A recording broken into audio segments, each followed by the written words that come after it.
I'm going to show you what the professionals don't want you to know. What is the best way to paint wood windows? Let's dive in. Hey, this is Barry of Workshop Hustle, and I'm about to show you the process I use to paint wood windows prior to install. This is going to be the third in a series. I actually have a video a few years ago I did on restoring wood windows. I just put out a well-requested video on glazing wood windows, and now we're diving into the painting. Let's go. So the paint I am using for this particular window, just based on the paint specs that the customer gave me, is a Benjamin Moore product, and I actually really like it. I've gone through and I have cleaned all of the glass from any of the glazing that might have oozed through. I've taken a razor blade, I've cleaned up my edges, I've cleaned everything here. I haven't gone as far as wiping it down with like Windex or in a paper towel or anything yet, but I've gotten all the dust off, nice crisp corners, and no residue left from the glazing process. The way that I go about this might be a little bit messy to some. I am not trying to be perfect in the way that I paint it, and I'll show you why. It's a little bit forgiving, but I feel like in the end it actually adds to a much better product once it's complete.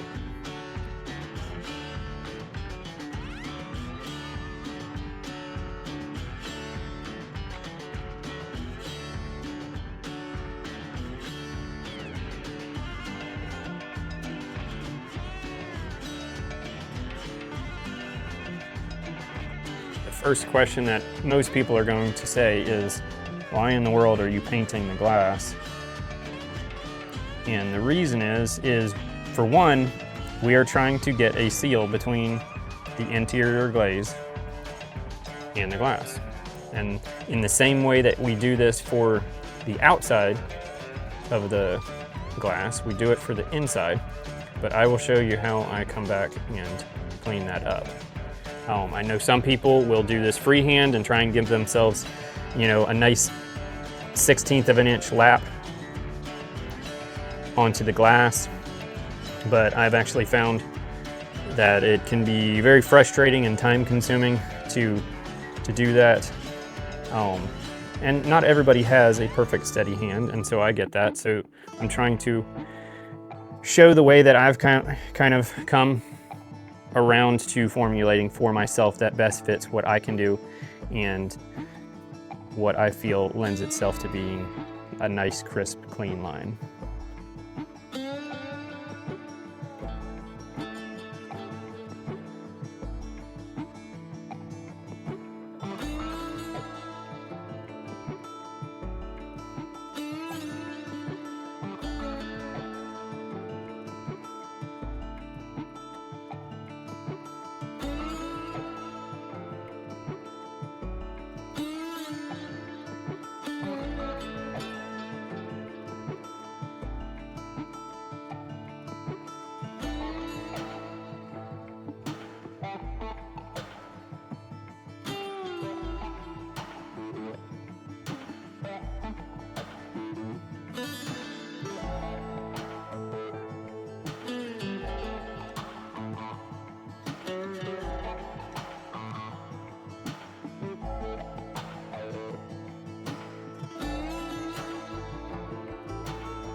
So the inside is completely painted. I've got it nice and thick on the glass where the glazing meets the glass. I will explain why I do that once it's fully dried.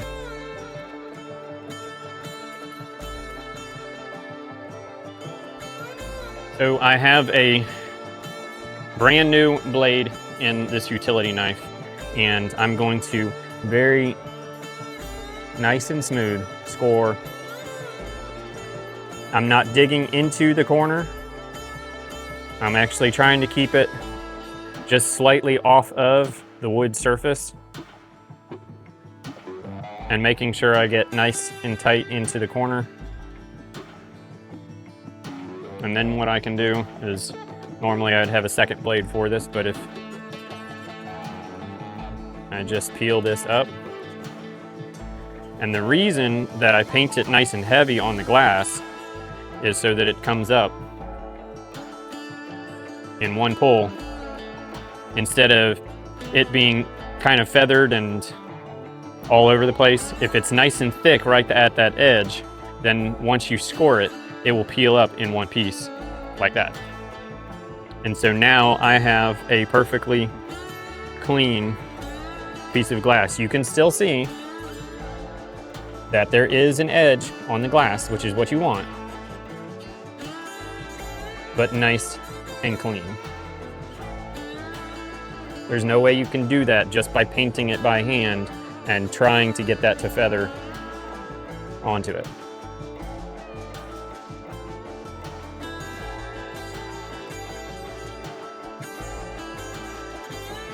So now we're ready to paint the glazing side of the window, and as you can see, I've decided to pivot to these window sashes. I filmed the casement painting, but I didn't like how it came across on video, and I'm hoping that this will transfer over to your screen a little bit better. Let's go. The first thing that we're gonna do in prepping these for paint on this side is I've got a sanding sponge that we are going to hit kind of these top areas where there might be a little glazing residue left over. And then we're also going to take a razor blade and just kind of go along the glazing, make sure that there's no residue left on the glass, and get all of that cleaned up.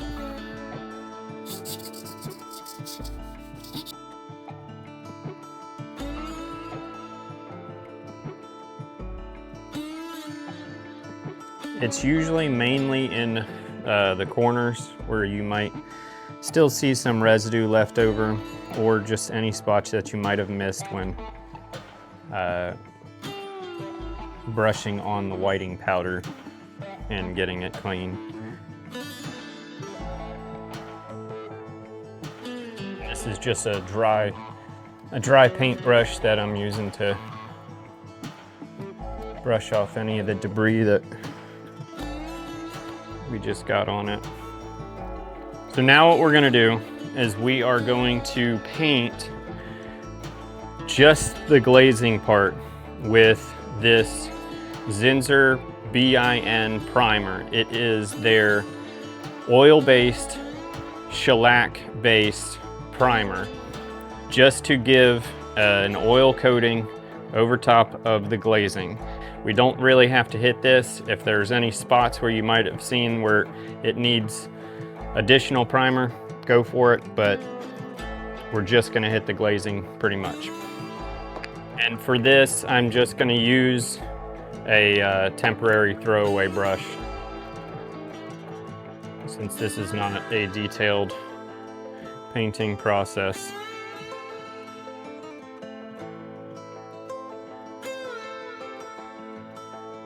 This is a very thin primer, and for the priming, we're just hitting the glazing. We do not want to get it on the glass. For whatever reason, this type of primer just doesn't adhere to glass well, and so we're just trying to get the glazing part of it covered. If any does ooze down onto it, it's easy to get it up. I can show that in the process. So we've got it thoroughly mixed now.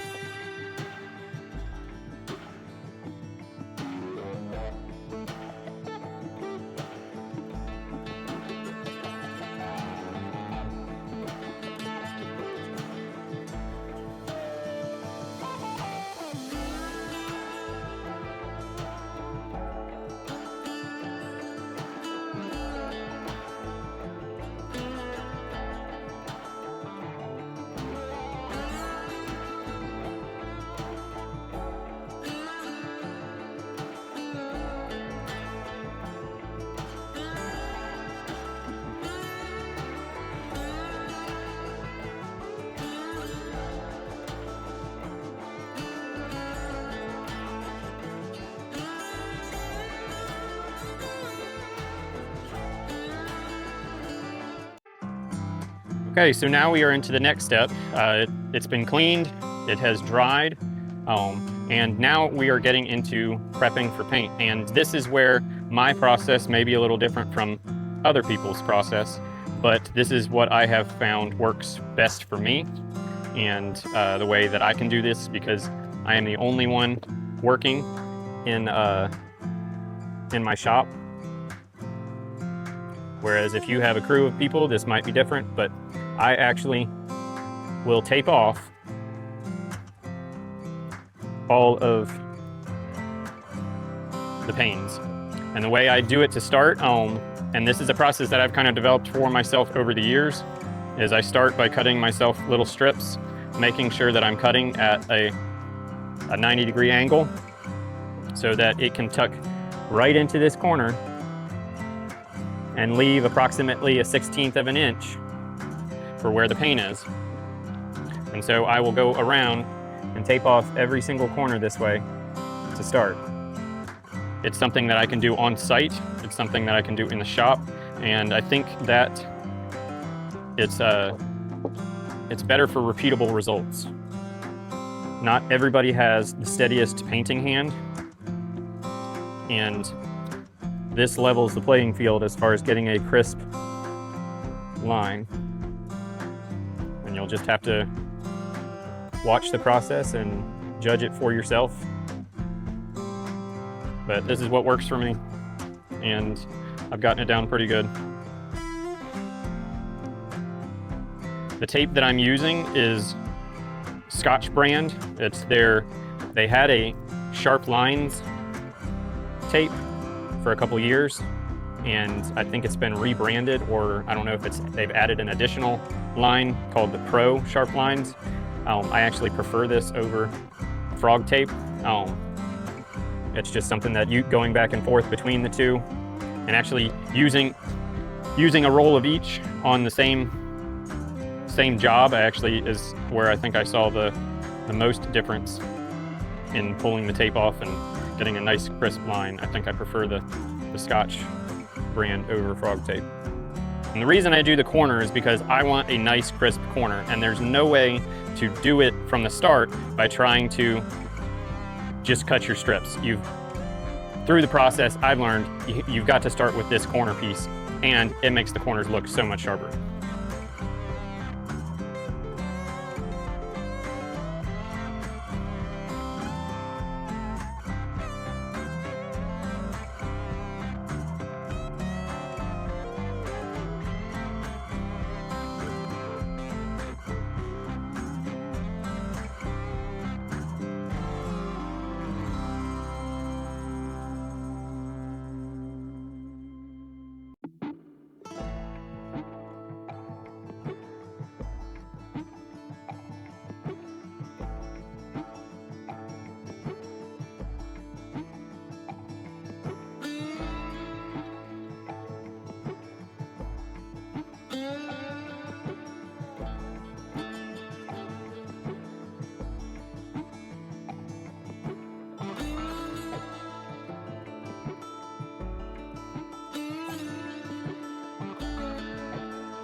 So what we're gonna do next is actually something that most people don't know they're supposed to do with these paint blocking tapes, is we're gonna add water to a paper towel, just make it damp, and we're gonna wipe it around the entire edge that we're painting up against. And what that does is it activates the special adhesive that keeps the line from bleeding under the tape.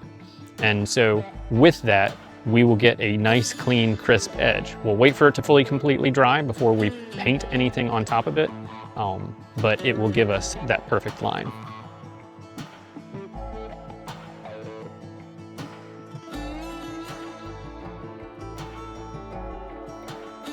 Alright, so we are finally now ready to paint. Everything has been prepped, and I'm going to dive into the painting process now. Part of the reason we set this up in the way that we do with the tape is so that we can leave a nice thick bead on that tape line, and it will peel up and we don't have to worry about doing a second coat. So we're gonna go nice and thick throughout this entire process. If we have to come back and do a second coat on the actual wood, maybe because some of the wood is showing through, that's fine. But for painting the actual glazing, this is the final coat.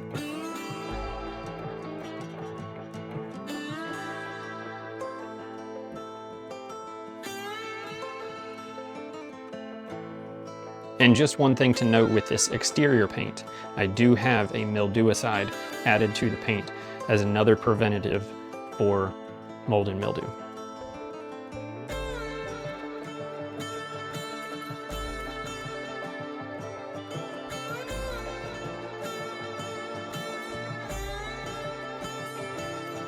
And so what we're going to do now is we've got both of them painted, but before it fully sets up, we want to go ahead and peel the tape back, because if we don't and it fully dries, it'll peel up what's on the glass. So we're going to go ahead and peel the tape up now.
And I'll show you.